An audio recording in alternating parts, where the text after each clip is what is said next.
এক আল্লাহ আপনার জন্য যথেষ্ট, কাউকে লাগবে না। কেউ যদি না থাকে, এক আল্লাহ আপনার আমার জন্য যথেষ্ট। এটা কি বিশ্বাস করেন কি? এই আল্লাহ পাকই আমাদেরকে বাঁচিয়ে রাখছেন, আল্লাহ পাকের হাতেই আমাদের জীবন, আল্লাহ পাকই আমাদেরকে খাওয়ান। আল্লাহ থাকলে কিচ্ছু লাগে না। আর যারা আল্লাহ নাই, সারা দুনিয়া মিলেও তাকে সুখ দিতে পারবে, তার কিছুই করতে পারবে। এখন আসলে আমাদের সাথে আল্লাহ আছে কিনা একটু নিজেরাই বুঝতে পারো। আসলে আল্লাহ পাকের সাথে আমার সম্পর্ক কেমন? আল্লাহ বলে ডাকলে বা আল্লাহর কাছে দোয়া করলে কি আমার ভিতরে কোনো অনুভূতি আসে কিনা? রাসূল সাল্লাল্লাহু আলাইহি ওয়াসাল্লামের নাম আসলে আমার ভিতরে কোনো অনুভূতি আসে কিনা? বুঝবেন ইনশাআল্লাহ, এটা আপনার আস্তে আস্তে বুঝে যাবেন। তাহলে নিজের তাজকিয়ার দিকে ফোকাস করেন, এবং তাজকিয়া অর্জন করার জন্য অবশ্যই সোহবত লাগে।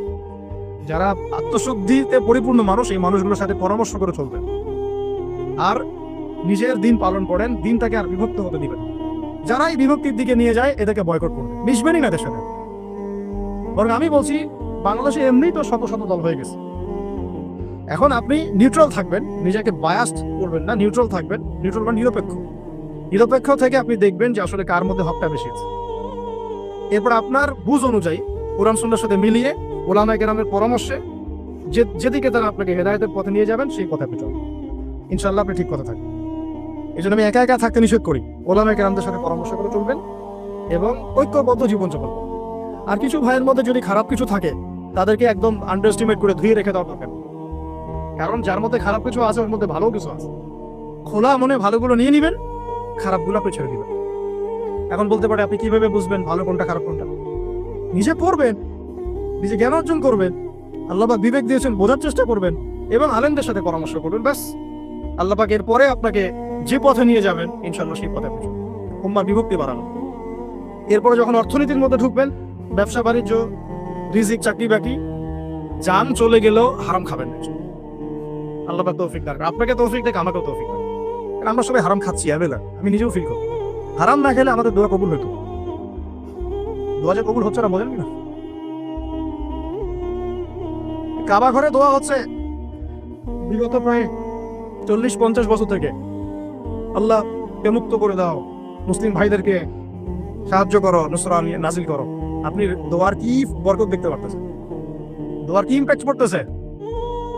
রিজিক হারাম, রিজিক অনেক সময় হারাম হয়ে যাচ্ছে আমাদের। এমনকি হজের মতো মৌসুমে, উমরার মতো মৌসুমে আমরা যে গোশতগুলো খাচ্ছি বাইরে, এগুলা যে কতটুকু আল্লাহর নামে জবাই করছে, আল্লাহ ভালো দেয়। ভাবতে হবে তো এগুলা। পারতেছি না, আমি সত্যি বলতেছি যে আমরা হালাল খাইতেও পারতেছি না। মনে হয় চেষ্টা করতে হবে 100% হালালের উপর থাকার। যদি আল্লাহর নামে জবাই না করা হয়, সেটা কি হালাল হবে? যদি আমার টাকার মধ্যে সুদ থাকে, হালাল হবে? যদি আমার টাকার মধ্যে ঘুষ থাকে, হালাল হবে? বাংলাদেশের লক্ষ লক্ষ মানুষ নামাজ পড়ে মসজিদে ঘুষখোর। বাংলাদেশের লক্ষ লক্ষ না, কোটি কোটি মানুষ মসজিদে নামাজ পড়ে, মুসল্লি সুদখোর। অনেক মসজিদ কমিটি আছে সুদখোর। ভাই, আমার কথা বলতে কোনো ভয় কাজ করে না, আর আমি কারো পরোয়া করি না। সত্য কথা, এক আল্লাহ ছাড়া। বাংলাদেশে লক্ষ লক্ষ মানুষ আছে মসজিদে নামাজ পড়ে সুদখোর, ঘুষখোর, দুর্নীতিবাজ, করাপ্টেড। আমাদের কথা বলছি, দাড়ি টুপি বলা মানুষ, আমরা বহু দাড়ি টুপি বলা মানুষ আছে, সমাজে চলাফেরা করি, আমাদের রিজিক ঠিক নেই, আরাম খাচ্ছি। দোয়া কবুল হবে? আল্লাহ পাক আমাদেরকে হারাম থেকে বাঁচান, হারাম থেকে বাঁচান। এরপর পরিবার যখন গঠন করতে যাবেন, ভুল করে পরিবারে অনৈসলামিক কোনো মতাদর্শকে স্থান দিবেন। পরিবারের বউ বাচ্চা যেন পর্দা করে, খেয়াল রাখতে হবে। বিয়ে শাদী করার সময় খেয়াল রাখতে হবে কোন মেয়েটাকে বিয়ে করছে। একটা মেয়ের বাহ্যিক সৌন্দর্য সবকিছু না। 3 মাস 4 মাস খুব মজা লাগবে, তারপর দেখবেন যখন আসল লাইফে আমরা ঢুকে যাই, তখন দেখবেন দায়িত্ববোধটাই সবচেয়ে বড় কথা হয়ে দাঁড়ায়। এই রওনাক চলে যাবে, দিনদারিতা না থাকলে এই রওনাক চলে যাবে। মেয়ে দিনদার কিনা এটা দেখবেন সবাই। দিনদার হলে যদি একটু গায়ের রং কাবাও হয়, বিয়ে করে ফেলেন, বিয়ে করে ফেলেন। বিয়ে তো কঠিন করে ফেলছে সমাজ, জেনা সহজ হয়ে গেছে। মোস্তফা কামাল আতাতুর্ক যখন ক্ষমতায় আসছিল না, আমি সংবিধান চেক করলাম আজকে পড়তে পড়তে এক জায়গায়, ওই সময়কার সংবিধান তুরস্কের। মোস্তফা কামাল আতাতুর্ক যখন 1918 সালের পরে ক্ষমতায় আসছে, ওকে তো ক্ষমতায় বসাইছে ব্রিটেন। এত জানেন হিস্ট্রিটা, আপনারা অনেকে জানেন যারা পড়াশোনা করেন। ও সংবিধানে লিখেছে যে একাধিক বিয়ে করা হারাম, আর অমুসলিম নারীকে বিয়ে করাও বৈধ। সব উল্টাই দিছে। আমাদের সমাজে এখন ওইরকম চিত্র দেখা যাচ্ছে যে আপনি 17 বছরে বিয়ে করতে পারবেন, 17 বছরে আপনি জেনা করছেন, আল্লাহ মাফ করুক। বাংলাদেশে 17 বছর বয়সে জেনা করা ছেলে মেয়ের অভাব আছে? আদমশুমারির মতো এই কুমারিত্ব টেস্ট যদি করা হয় ছেলে মেয়েদের, তারপর দেখা তো বিয়েটাকে সহজ করা উচিত। বিয়ের বয়স একটা ফিক্স করা হয়েছে, এর সাথে তো আমরা এখন যুদ্ধ করতে পারবেন সেটা তো আচ্ছা ফিক্স করছে বুঝলাম। এখন ওই বয়সটা হয়ে গেলেই আপনার সন্তানের বিয়ের ব্যবস্থা করে ফেলেন এবং এটাকে সহজ করে দেন, এত জটিল করেন না, সহজ করে দেন যাতে করে ওরা জিনা থেকে বেঁচে থাকতে পারে। ভাই বিশ্বাস করেন, বহু দাড়ি টুপিওয়ালা মানুষ, এলেমওয়ালা মানুষ এইসব মিম্বরে দাঁড়ায় হক কথা বলতে পারে না জেনার কারণে। এই যে আমরা চলাফেরা করতেছি না, চোখের জেনা তো হচ্ছে অ্যাভেলেবল, অনেক সময় মনেরও জেনা হয়ে আছে। মনে খারাপ চিন্তা চলে আসতে পারে, দেখবেন মনের নূরটা নষ্ট হয়ে যায়। তখন আপনার ইমানের ওই তেজটা কাজ করে, ভালো করে খেয়াল করে দেখবেন। যখন মনের মধ্যে এই নূরটা নষ্ট হয়ে যায়, কিছু একটা নগ্ন মেয়েকে দেখে ফেলছেন বা একটা মেয়েকে দেখে আপনার অ্যাট্রাকশন তৈরি হয়ে গেছে, হতে পারে, আমরা তো ফেরেশতা না, হতেই পারে, তখন দেখবেন মনের মধ্যে নূরটা নষ্ট হচ্ছে। ওই সময় আপনি কিন্তু এই ইমানের এই জজবাটা শো করতে পারেন। তখন নবী সাল্লাল্লাহু আলাইহি ওয়াসাল্লাম বলেছেন, তখন যদি বাসায় স্ত্রী থাকে তোমরা স্ত্রীর কাছে চলে যাবা, নিজের প্রয়োজন মিটাই নিবা, তাহলে এই শয়তানির মন থেকে চলে যাবে। এখন তো বিয়ে করিনি, এটা মিটাবে কিভাবে? অনলাইনে ঢুকলেই দেখবেন আপনি নগ্নতা। ছেলে পেলে আমাদের সাথে যারা ঢাকায় থাকে এরা যদি আরো জান কি আছে, কি হয়। ছেলে নাই আর মেয়ে নাই, ও নিজে ছেলে। একটা মেয়ের যে চরিত্র খারাপ এটা বোঝার জন্য এতটুকু যথেষ্ট যে ও মোটর সাইকেলের পিছনে বসছে কিভাবে এটা দেখবেন। একটা আপনার শালীন দিনদার স্ত্রীকে নিয়ে যদি আপনি মোটর সাইকেলে জানো, দেখবেন তার বসার ধরনটা কেমন। আর যাদের সাথে যে ফ্রি মিক্সিং এ প্রেম প্রীতির সম্পর্ক করে এদের বসার ধরনটা কেমন, বসাই আপনাকে বলে দেবে কত বড় বেয়াদব, কত বড় আদবহীন, বেহায়া একান্ত। আমার কথা ইশারা দিচ্ছি, সব তো বলা যাবে। তো এটাকে সহজ করবেন, এখানে দিনদারিতাকে প্রাধান্য দিবেন, ভুলেও দুনিয়াদারিকে প্রাধান্য দিয়েন না। ও বাপের কয় টাকা আছে, ওর বিয়ে করলে আমি পাবো কি, কত সুন্দর ঐশ্বরিয়া রায়ের মতো কিনা, এগুলো দেখার দরকার। এগুলো থাকে না, আস্তে আস্তে চলে যায়, দিনদারিতা থেকে যায়। ইব্রাহিম আলাইহিস সালামের স্ত্রীদের কথা আজকে আমরা স্মরণ করি না? হাজেরা আলাইহিস সালাম, তার ওই সবর, সাফা মারওয়ার সাই, তাওয়াক্কুল আল্লাহর কাছে এত পছন্দ হয়েছিল যে কিয়ামত পর্যন্ত যত মানুষ হজ করবে সাই না করলে হজ হবে না। ঠিক আছে, ওনার ওই হাঁটা দৌড়াদৌড়ি আল্লাহর কাছে এত পছন্দ হয়েছে। আপনি জামজাম কূপ ওখানে যে তাওয়াফ করছেন না, তাওয়াফ করে যে পানি খেয়ে আসলেন, সাফা মারওয়া সাই করলেন, এই সাই না করা পর্যন্ত আমরা হজই হচ্ছে না, ওমরাই হচ্ছে না। একজন দিনদার মেয়ের দিনদারিতা আল্লাহর কাছে কিভাবে কবুল হয়ে থাকে, আমাদের মেয়েদেরকে বুঝান, বাসায় গিয়ে বোনদেরকে বুঝান, মাদেরকে বুঝান, স্ত্রীদেরকে বুঝান, তাদেরকেও একটা উদ্দেশ্য আল্লাহ পাক সৃষ্টি করেছে। কি উদ্দেশ্য? তারা যেন ইসমাইলের মতো প্রজন্ম জন্ম দিতে পারে। তাদেরকে সিরিয়াল দেখার জন্য পড়ানো হয়, তাদেরকে রং তামাশা করার জন্য আর স্নো পাউডার মেখে বাইরে ঘোরার জন্য পড়ানো হয় না। এবং এটাকে কন্ট্রোল তো আমাদেরকে করতে হবে। এই যে বললাম, কন্ট্রোল করতে গিয়ে যদি দেখেন পারতেছেন, আপনার দ্বারা হচ্ছে না, তখন কি প্রয়োজনে ডিসকানেক্টেড হয়ে যাবেন, তাও নিজের দিনকে ক্ষতিগ্রস্ত হতে দিবেন।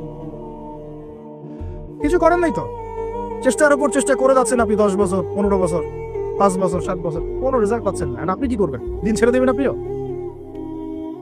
আপনিও তাদের মতো হয়ে যাবেন? আপনাকে আপনার স্বতন্ত্র জায়গা থাকতে হবে। আল্লাহ পাক তৌফিক দান। আর ইসলাম সংশোধনের মধ্যে সমাধান আসলে আলহামদুলিল্লাহ। এরপরে বাচ্চা কাচ্চা যেগুলো হবে, এগুলো পয়েন্ট মনে রাখবেন, পড়াশোনা থেকে নিয়ে এই পর্যন্ত বাচ্চা কাচ্চা যেগুলো হবে, এক একটা বাচ্চাকে আগামী দিনের যোদ্ধা হিসেবে করে তুলবে। কি যুদ্ধ করবে তারা? আগে আদর্শিক যুদ্ধ করবে, যে আমরা ওইসব আদর্শে চলি না, আমাদের নিজস্ব আদর্শ আছে, এটা ইসলাম। আমাদের কিতাব আছে কোরআন, আমাদের সুন্নাহ আছে মুহাম্মদ সাল্লাল্লাহু আলাইহি ওয়াসাল্লামের সুন্নাহ। এরা বৈষয়িক শিক্ষাও শিক্ষিত হবে, ইসলামিক শিক্ষাও শিক্ষিত হবে ইনশাআল্লাহ। এরপরে এদের দ্বারা ইনশাআল্লাহ এমন জেনারেশন আমরা গড়ে তুলবো, যে জেনারেশন আগামী দিনে ইসলামের পতাকা বহন করবে। আমরা যেটা পারি নাই, চেষ্টা চালাবো, আমাদের বাচ্চাদেরকে গড়ে তুলবো ইনশাআল্লাহ। করা যাবে না? আল্লাহ পাক আমাদেরকে এইসব উদ্দেশ্যে দুনিয়াতে পাঠাইছে। এভাবে ইনশাআল্লাহ আমরা ইলম অর্জন, তাসকিয়া অর্জন, আমল বাড়িয়ে দেওয়া, হালাল খাওয়া, পরিবার গঠন করা, প্রজন্ম গঠন করা, এই কাজগুলো করতে করতে করতে আমরা আগাবো। এবং এখন যা চলছে এই ফিতনাগুলো থেকে আমরা নিজেদেরকে দূরে রাখার চেষ্টা করি। আর যেখানে মুসলিমদের এগেইনস্টে এই কাফের, মুশরিক, জালেম, মুনাফিকরা পদক্ষেপ দিবে, আমরা আমাদের সাধ্য মতো এটাকে প্রতিহত করব। হয় জবান দিয়ে প্রতিহত করবো, আর লিখে প্রতিহত করবো, নাহলে কোনো সাহায্য করে প্রতিহত করবো, নাহলে অ্যাটলিস্ট দোয়া করে বকিও। কিছুই নাই কমপক্ষে কি করবেন? দোয়া করো। কিছু নাই কমপক্ষে দোয়া করো। কিন্তু কোনো অবস্থাতেই আত্মসমর্পণ করবেন না। ওদের সামনে কোনো অবস্থাতেই জালেমের সামনে হাঁটু গেড়ে দিবেন, মাথা উঁচু করে বাঁচবো ইনশাল্লাহ, মাথা উঁচু করে নেবো। এই জেনারেশনকে কে বুঝাবে যে মোবাইল থেকে দূরে থাকতে হবে? বিনা প্রয়োজনে ফোন ইউজ করবা না, বিনা প্রয়োজনে ফোনে হাতও দিবা না। একটা ছবি তুললে কি হয়? হাজারে আসওয়াদ গুনাহ মাফ হয়। একটা ছবি তুললে কি গুনাহ মাফ হয়? কোনো নেকি হয়? এটা কি পরকালে সুপারিশ করবে? এই মোবাইলের আসক্তির কারণে এই যুব সমাজের চিন্তার ক্ষমতা নষ্ট হয়ে গেছে। বিশ্বাস করেন আমার কথা, আমার কথা বিশ্বাস করেন। এই মোবাইল আসক্তির কারণে এই যুব সমাজ আর চিন্তাই করতে পারে না। সারা দিন ফোনে ব্যস্ত, সারাটা দিন সময় পাইলেই ফোন। আর ফোনে কি? YouTube, Facebook, WhatsApp, Instagram. আমাদের বাপদাদার যে ভাইদের বয়সী যারা যারা এখন 40, 45, 50 এজের মধ্যে আছেন, যারা এই দেশ চালায়, সমাজ চালায়, অর্থনীতি চালায়, তাদের চেয়ে এদের চিন্তা শক্তির লেভেল অর্ধেকের কম। আমি আপনাদেরকে গ্যারেন্টি দিচ্ছি, এখন যদি আরেকটা মুক্তিযুদ্ধ হয়, আল্লাহ না করুক, তাহলে এই তরুণ প্রজন্ম কিছু করতে পারবে। আপনি আমার কথা বিশ্বাস করেন। টিকটকের একটা ভিডিওর জন্য এদের কাণ্ডকীর্তি দেখলে মনে হয় যেন মানুষ না গরু না ছাগল, কি আসলে। আর আমরা তো ঢাকা শহরের মতো শহরে থাকি, একটা টিকটকের ভিডিও বানানোর জন্য এরা কি করে চিন্তা করতে হবে। কাপড় খুলে ল্যাংটা হয়ে নাচে একটা টিকটকের ভিডিও করার। একজন আলেমেদিন আসছে, তাকে মানে মোবাইলে বিরক্ত করতে করতে তার লেকচারের টপিকটাই নষ্ট করে। আর আমরা যে ওস্তাদদের কাছে পড়াশোনা করি, আমি জীবনে আমার ওস্তাদকে এটা বলার সাহসই পাই নাই, ওস্তাদ আপনার সাথে একটা ছবি তোলা যাবে? আমি আল্লাহ পছন্দ করব। আমি এ পর্যন্ত আমি যার কথা বলছি তিনি এই উপমহাদেশের অন্যতম একজন শ্রেষ্ঠ মুহাদ্দিস। আমরা তাদের কাছে যাওয়া আসা করি পড়াশোনার জন্য, তিনি জ্ঞান শেখার জন্য। আজ পর্যন্ত আমি কোনোদিন বলতেও পারি নাই যে উস্তাদ আপনার সাথে একটা ছবি তুলতে চাই। বিশ্বাস করেন। কিন্তু এই ওয়াজ মাহফিল, এইটা ওইটা, এইসব জগৎগুলোতে গিয়ে আমরাও নষ্ট হয়ে গেলাম। মানুষের মধ্যে নূর, তাসকিয়া, আদব, মসজিদের আদব কায়দা, ভদ্রতা সব নষ্ট হয়ে গেছে। এবং এর অন্যতম একটা প্রধান কারণ মোবাইল ফোন। আজকের লেকচারের টপিক মোবাইল ফোন না, এই যে কথাগুলো বলতে বাধ্য হলো। যখন আমরা এখন আলোচনা করতেছি, এই সময় কটা বাজে? এখন 12:50। এই সময়ে না জানি কতগুলা মুসলমান এখন শহীদ হয়ে গেল এই সময়, যখন আমরা এখন আলোচনা করতেছি। ঠিক এই সময় না জানি কতগুলা বন্ধু সৈন্যরা তুলে নিয়ে চলে, না জানি কতগুলা বাচ্চার মগজে আবার বোম মারলো এই সময় যখন আমরা কথা বলছি। আর মিডিয়াতে সংখ্যা আসবে খালি 6,000 মরলো, 6,500, 7,000, কোনো ফিলিংসই নাই। মোবাইলে ফোনে আছে, স্ক্রল করে আর দেখে কতজন, ও 10,000 মরছে, কি আমি তো মরি নাই, আমার দেশও তার হয় নাই।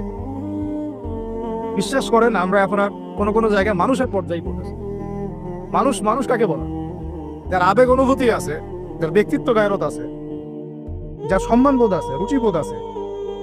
মুসলিম উম্মাহ কাকে বলে? যার একটা অংশে আঘাত লাগলে আর এক অংশ ব্যথা পাবে, নাকি ভাই? ভুল বললাম না? ঠিক বল। একটা মুসলিম উম্মাহ মানে কি? একটা অঙ্গে আঘাত লাগছে আর একটা অঙ্গ ব্যথা পাবে। আদতে কি হচ্ছে? প্যারালাইজড। ওই যে বলি না প্যারালাইজড, আমাদের মধ্যে প্যারালাইসিস ঢুকে গেছে। জুমার খুতবার সময় এমনি 5 মিনিট নষ্ট করলাম, আল্লাহ মাফ করুন। সরাসরি কিছু কথা আপনাদেরকে বলি, একদম সরাসরি। আমরা এখন এমন একটা সময় আছি, এই যে এই শেষ জামানায়, এই যুগে ফিতনা থেকে বাঁচা 4টাখানি বাহন। আর এই ফিতনা থেকে বাঁচতে না পারলে জান্নাতে যাওয়া যাবে না। আর এই ফিতনাগুলো শুধু রাষ্ট্রে আর বিশ্বেই নাই, আমাদের রিজিকেও ঢুকে গেছে, পরিবারেও ঢুকে গেছে, সমাজও ঢুকে গেছে, ধর্মেও ঢুকে গেছে। আমি সরাসরি কথা বলছি। রাষ্ট্র, বিশ্ব, অর্থনীতি, সমাজ, পরিবার, ধর্ম আর সংস্কৃতি, এমন কোনো ক্ষেত্র বাকি নাই যেখানে ফিতনা ঢোকে নাই। এখান থেকে বাঁচা 4টাখানি কথা না। এখান থেকে বাঁচতে হলে আমাদেরকে প্রথমে যেটা করতে হবে, আগে দিনের জ্ঞান অর্জন করতে হবে। আপনি এই জেনারেশনকে জিজ্ঞাসা করেন, আমাদের স্বপ্ন তো এই জেনারেশন কি নেই নাকি? যাদের বয়স 50 হয়ে গেছে তারা আর কি করতে পারবেন দিনের জন্য? হয়তো তারা 20-30 বছর পৃথিবীতে থাকবেন হাইয়েস্ট, আল্লাহ ভালো জানেন। আগামী বিশ্বকে কে নেতৃত্ব দিবে? যাদের বয়স এখন 20 থেকে 40 অথবা 10 থেকে 30, এই তো এই জেনারেশনকে আপনি দেখেন তাদের কত পার্সেন্ট কোরআন তেলাওয়াত করতে জানে। আপনি এই যে আজকে যারা আসছে সবার কোরআন তেলাওয়াতের টেস্ট নেন, একজন আলেমের সামনে বসান, একজন একজন করে ডাক, দেখেন সূরা ফাতিহা পড়তে পারে কবে। এই মুসলিম উম্মাহ মার না খেলে কোন মুসলিম উম্মাহ মার খাবে আমাকে বুঝান। আমি তো বুঝি না, আমার জ্ঞান কর। এই মুসলিম উম্মাহ যদি মার না খায় কোন মুসলিম উম্মাহ মার খাবে? আজকে যারা আসছে এখানে বা এর পরেও আসবে জুমার দিনে, আপনি এদেরকে 5 ওয়াক্ত নামাজে পাবেন। আর যারা 5 ওয়াক্ত নামাজ পড়তেছে না, জুমার নামাজটাকেই দিন মনে করে, আর এই মুসলিম মার না খেলে কে মার? আমাকে বুঝান, আমি বুঝি না, কিছু বিষয় আমি বুঝি না। আবার যারা নামাজ পড়ে তাদের আখলাক, ব্যক্তিত্ব, আখলাক, চরিত্র, সুন্নতের জীবনযাপন, আমরা বলি না সুন্নাহ মাফিক জীবনযাপন, রাসূলের সুন্নাহ মাফিক জীবনযাপন, কতজনের মধ্যে চেহারা, আসলতে, পোশাকে, আশাকে, কথাবার্তায় সুন্নত আছে। তো যে জাতি তার নবীর সুন্নত ভুলে যায়, সে জাতি কিভাবে বিশ্ব শাসন করবে আর কেন সে মায়ের খাবে না? আমাকে বোঝান সম্ভব? আরে প্রথম নসিহতটা ভাই পড়াশোনা করতে হবে। আর পড়াশোনা শুরু হবে কোন কিতাব থেকে? তাড়াতাড়ি কোরআন পড়া শুরু করেন, হাতে সময় কম, তাড়াতাড়ি শুরু করেন। প্রত্যেকটা জেলায় জেলায়, গ্রামে গ্রামে, ইউনিয়ন ইউনিয়নে, প্রত্যেকটা জায়গায় মসজিদ, মাদ্রাসা, মক্তব প্রতিষ্ঠা করেন। আছে, নাই তা না, অবশ্যই আছে, এটা আমাদের সৌভাগ্য। প্রত্যেক জেলায় মাদ্রাসা আছে, প্রত্যেক জেলায় মাদ্রাসা আছে, মহিলা মাদ্রাসা আছে, বক্তব্য আছে, আরো অনেক কিছু আছে, দারুল ইলম গুলো আছে। কিন্তু আমরা আমাদের সন্তানদেরকে পাঠাচ্ছি কিনা? আমরা আমাদের বাচ্চা কাচ্চাদেরকে পাঠাচ্ছি কিনা? আমাদের যুবকরা সেখানে আসে কিনা? আপনারা তো ফ্যান্টাসিতে অনলাইনে দিন শিখতে চান। 3টা মাস কোনো আলেমের কাছে বসে কি ক্লাস করেছেন? কখন একটা কিতাব কি পড়েছেন? অনলাইনে একটা ভিডিও দেখে কি শিখবেন? অনলাইনে দিন শিখতে গেলে আপনি এটাই শিখবেন, অমুক যা বললো তমুকের বিরুদ্ধে, তমুক যা বললো অমুকের। অনলাইনে এটাই শিখবেন আপনি। আর এটার পিছনে এক শ্রেণীর ইউটিউবার, ফেসবুকারও দায়ী। শুধু সে ব্যক্তি দায়ী তা না, এরাও মিডিয়াও দায়ী আছে। অমুক যা বললো তমুকের বিরুদ্ধে, আর তমুক যা বললো অমুকের বিরুদ্ধে। মানুষ মজা পায়, ওর কন্টেন্টের ভিউ বেশি হয়, কামাই বেশি, দিনের তো ক্ষতি হয়ে গেল। আম জনগণের মধ্যে ইসলাম সম্পর্কে বিরূপ ধারণা সৃষ্টি হয়। বিশ্বাস করেন, আমি অনেক বড় বড় মহলে মেলামেশা করেছি এবং করেও যাই। আমি ফখর করছি না। অনেক সময় এমপি মন্ত্রীরাও পর্যন্ত ফোন করে কথা বলেন যে আপনি অর্থনীতি সম্পর্কে যা বলছেন এর সাথে আমরা একমত। অন্তত এই জায়গায় একমত, আলহামদুলিল্লাহ, তাও ভালো। আমি বলি পরের বিষয়গুলো পরে বুঝবেন, ওগুলোও বুঝবেন পরে ইনশাআল্লাহ। আমি ফখর করছি না এটা, কিন্তু সাধারণ মানুষের সাথে মিশে আমি কি জানলাম জানেন? সাধারণ মানুষ, আম জনগণ কি মনে করে? বলে যে ভাই আপনি ইসলাম সম্পর্কে সুন্দর কথা বলেন, ভালোই, সবই ঠিক আছে, কিন্তু আপনাদের আলেমদের মধ্যেই তো ঐক্য নেই। আপনি কাদের কিনে দিন ক্যাম্প? আমাকে বলেন, আমি কি উৎসাহ দিব? কি চাচা, কথা কি ঠিকটা ভুল? আপনি বলেন, আমি কি অ্যান্সার দিব? যখন তারা এভাবে আমাকে বলবে আপনি দিনের জন্য কি করবেন, ঠিক আছে, কিভাবে গায়ন করবেন? আপনাদের মধ্যেই তো ঐক্য নাই। আপনাদের এক আলেম আরেক আলেমকে গালি দেয়, আরেকজন একজনের সম্পর্কে গীবত করে, আরেকজন একজনের সম্পর্কে সমালোচনা ধুয়ে রেখে দিচ্ছে, মানে ওয়াশিং মেশিন অনলাইনে ধুয়ে দিবে। আমাকে বলেন কেন মার খাবো না? এমনি তো ঐক্য নাই, তার মধ্যে মানে ঐক্য বিভক্তি বাড়ানোর জন্য আমরা উঠে পড়ে লাগছি। আর কিছু ইস্যু বাস আছে ভিতরে, ইস্যু বাস, আজকে একটা ইস্যু, কালকে আরেকটা ইস্যু, পরশু আরেকটা ইস্যু। এই করতে করতে আসল যে গন্তব্য, আসল যে লক্ষ্য, সেখান থেকে সরে গেল। আসল লক্ষ্যটা কি জানে? যেখানে আমাদের ভাইরা এখন মার খাচ্ছে না, আমাদের আসল লক্ষ্য ওইটাই। পৃথিবীর এমন একটা জায়গা যেখান থেকে সভ্যতা শুরু হয়েছে। পৃথিবী মক্কা থেকে শুরু হয় নাই, ওই দিন থেকে পুরো বিশ্বে সভ্যতা শুরু হয়েছে। আজকে থেকে এটা 10,000 বছর আগের কথা, ওখান থেকেই শুরু হয়েছে। আর ওখানেই পৃথিবী শেষ হবে। ওইখানেই যতক্ষণ পর্যন্ত ঈসা আলাইহিস সালাম না আসছেন এবং ইসলামী খেলাফত আবার কায়েম না করছেন, কিয়ামত হবে না। এই যে আসল জায়গাটা থেকে আমাদেরকে সরাই দেওয়া হয়েছে না? কয়জন ভাবে এটা নিয়ে? কয়জন জানে বা এটা নিয়ে? জানেই বা কয়জন? কিছু মানুষ আছে সারা জীবন হাত বাঁধা নিয়ে আপনাকে ব্যস্ত করে রাখবো। বাঁধবেন কোথায়? এখানে বাঁধবেন, এখানে বাঁধবেন, এইভাবে বাঁধবেন, এইভাবে বাঁধবেন, 5টা 6টা জায়গা নিয়ে ক্যাচাল করতে করতে করতে হায়াতই শেষ হয়ে যেত। মনে করেন একবার হাত নাই, এইভাবে দাঁড়া দাঁড়া নামাজ করতে, নামাজ হবে না? আমার হাত আছে, আমার এখানে একটা ফোড়া উঠছে, মনে করেন সত্যি সত্যি উঠছে না, মিথ্যা বলছি না, আমি এভাবে নামাজ পড়বো, হবে কিনা হবে না? হাত বাঁধেই নাই সে, হবে না হবে না?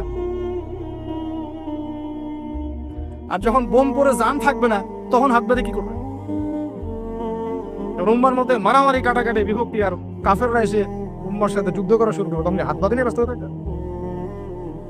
এই ব্যস্ত আছেন বলেই তো হাতে অস্ত্র ধরতে পারছি না। এক ভাই খুব সুন্দর কথা বলছে যে বাংলাদেশ থেকে এরকম কিছু শায়েক এবং মানুষকে হায়ার করা এবং এদেরকে ছড়িয়ে দেওয়া, তাহলে জীবনেও তিনি আর অস্ত্র হাতে নিতে পারে, ওরা এগুলো নিয়েই ব্যস্ত থাকবে না।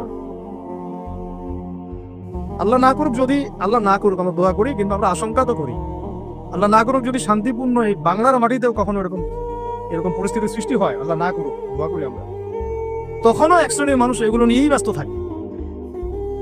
আপনাকে আপনার মূল লক্ষ্যটা থেকে সরায় দেওয়া উচিত। এটা বোঝার জন্য, এই ফিতনাগুলো চেনার জন্য ভাই সবার আগে দিনের জ্ঞান অর্জনের কোনো বিকল্প নাই।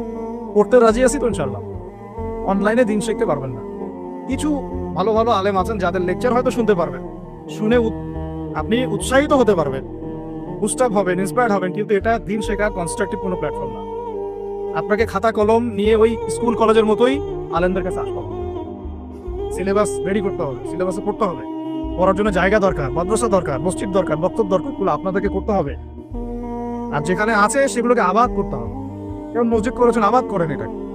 মসজিদ মানে নামাজ পড়ে দরজা বন্ধ করে রেখে দিব না মসজিদ।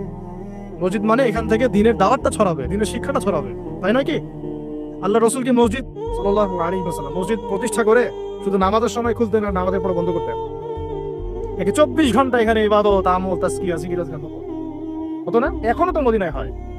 মক্কা মদিনায় কি এখনো বন্ধ থাকে 1 মিনিটের জন্য?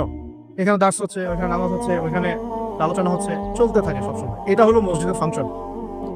এই মসজিদ আবাদ করেন, মাদ্রাসাগুলো আবাদ করেন, আপনার ছেলেকে মসজিদে পাঠান, মাদ্রাসায় পাঠান, মক্তবে পাঠান। ইয়াং জেনারেশন স্পেশালি আপনারা সিলেবাস ভিত্তিক পড়াশোনা করেন। এই ফ্যান্টাসি দিয়ে কিচ্ছু হবে না, আবেগ দিয়ে, ফ্যান্টাসি দিয়ে কাজের কাজ কিছু হবে না।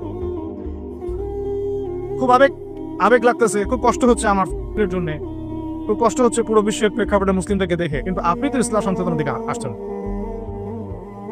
মাঝে মাঝে নামাজ পড়ছেন, কোন রকম 5 ওয়াক্ত নামাজ করলেও সুন্নাহ মাফিক জীবনযাপন করছেন না, জিনায় লিপ্ত হয়ে যাচ্ছে, সুদ খাচ্ছেন, অর্থনৈতিক জীবনের কথা বলছেন, এখানে সুদ খাচ্ছেন, ব্যবসায় প্রতারণা করছেন, রাজনীতি করতে গিয়ে আপনি তাগুতের দিকে চলে গেছেন।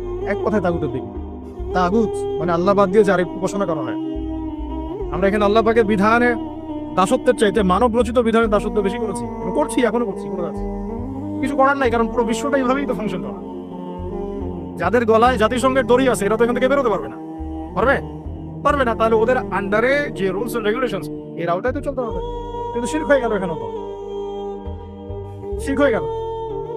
মার না খাওয়ার কোনো কারণ নাই আমাদের এখন এই পর্যন্ত যে আমরা শান্তিপূর্ণ ভাবে নামাজ কালাম পড়তে পারছি আল্লাহ পাকের বিশ্বাস করেন, আল্লাহ পাকের খাস রহমত। জানি না কত বছর এই রহমত থাকবে যদি আমরা সতর্ক না হই। সতর্ক হওয়ার জন্যই বলছি ভাই, এগুলো নিয়ে আমরা অনেক ভাবি, না বুঝে না জেনে একটা শব্দ বলছি না। আল্লাহর কসম, আমি না বুঝে না জেনে না স্টাডি করে একটা কথা বলতেছি। শেষ জামানার সবচেয়ে ইম্পর্টেন্ট জায়গা ওই, পুরো বিশ্বটা ওইখানে গিয়ে আস্তে আস্তে শেষ হয়ে যাবে। সামনে যত বড় বড় ঘটনা, মালহামা মানে মহাযুদ্ধ, তারপরে ইমাম মাহদির আগমন, তার আত্মপ্রকাশ, এদেরকে নিয়ে বিশ্বটাকে শাসন করবে, তারপরে ঈসা আলাইহিস সালামের আগমন, সাথে মুসলিমদের যুদ্ধ, তারপরে আবার বিজয় করা, ওইখানে ঈসা আলাইহিস সালাম আবার 40 বছর খেলাফত চালাবেন, 40 বছর। এই পুরো ঘটনাগুলো ওই জায়গা কেন্দ্র করে, আমাদের কোনো হদিসই আর অনেক বিষয় আছে। কিন্তু মূল কথাটা হচ্ছে আমরা পৃথিবীতে হাসি তামাশা করতে, ঠাট্টা ছলনা করতে আসি না। আল্লাহ পাক প্রত্যেককে কিছু না কিছু দায়িত্ব দিয়ে পাঠাইছেন এবং আমাদের প্রত্যেককে আল্লাহ পাক পরীক্ষা করছেন, এবং এই হায়াতের রিজিকের নিয়ামতের আল্লাহ পাক আমাদের কাছে পাই পাই করে হিসাব দিবেন। এই যে শ্বাস নিচ্ছে একটা শ্বাস, এই একটা শ্বাসের হিসাব আল্লাহ পাক নিবেন। একদিন নবীজি একটা বাগানে ঢুকলেন, তিনি ক্ষুধার্ত, সাথে আবু বকর সিদ্দিক, আবু বকর তোমার বাসায় কি খাবার আছে? ইয়া রাসূলুল্লাহ আমার বাসায় খাওয়া নেই। তো চলো ওমর, রাস্তায় ওমরের সাথে দেখা, ওমর কি অবস্থা? ইয়া রাসূলুল্লাহ ক্ষুধার্ত, বাসায় খাবার নেই, আমার বাসায় খাবার। তিনজনে হাঁটতে হাঁটতে ঢুকলেন তালহা রাদিয়াল্লাহু আনহুর বাগানে। সেখানে মাশাআল্লাহ ঠান্ডা পানি খেলেন, খেজুর খেলেন, তৃপ্তি করে খেলেন। মাশাআল্লাহ, সে বাগান অনেক সুন্দর বড় ছিল। খেয়ে নবী সাল্লাল্লাহু আলাইহি ওয়াসাল্লাম বললেন, সুম্মা লাতুসআলুন্না ইয়াওমাইযিন আনিল